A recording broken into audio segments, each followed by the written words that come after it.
Let's welcome in now political director for the Organization of Iranian American Communities, Majid Sadeghpour.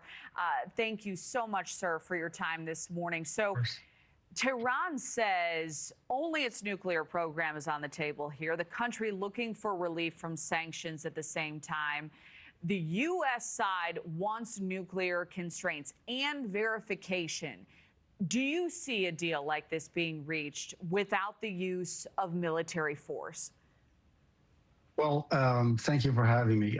In order for any sort of a deal to take shape, both parties would have to be able to negotiate on something. And you just heard your reporter mention that Iran doesn't want to include any other aspects of its malign behavior in the negotiations. Iran, the regime itself, is not only facing an armada encircling Iran, but also really is engaged in a significant mass executions campaign to crush the dissent. So the last 5 days of January alone, it killed 65 protesters. That is not spoken in the media, by the way. Nationwide protest networks are significant still. Iran is in a virtual lockdown, and it is essentially martial law in the streets in Iran. International isolation of the regime, with the exception of the particular negotiations we're talking about, have really hurt the regime, including the designation of the IRGC as a foreign terrorist organization by the European Union. And the organized resistance inside Iran is significantly weakening the regime. So it is unfortunately incapable of honoring any agreement it does make. And we have to really question what agreement are we making and with whom. Right. And trust is a major issue in these talks, too. So how in depth would a verification process need to be in order to ensure what the president's vowed, that Iran doesn't obtain a nuclear weapon? And also at the same time, do you think the U.S. will force conversations into some of those other areas, protests, funding militias across the Middle East, etc.?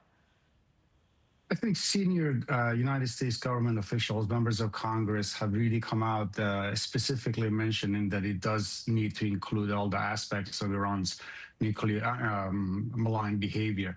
I want to mention, just as we speak today, tens of thousands of people are protesting in Berlin on the anniversary of the anti-monarchy revolution that occurred in Iran in 1979 to support nationwide protests in Iran and to express also support for the 10-point plan introduced by Maryam Rajavi, the leader of the organized resistance, for a free and democratic republic in Iran. The environment both inside Iran and outside of Iran is totally against the regime. And the bottom line is the regime is on the ropes.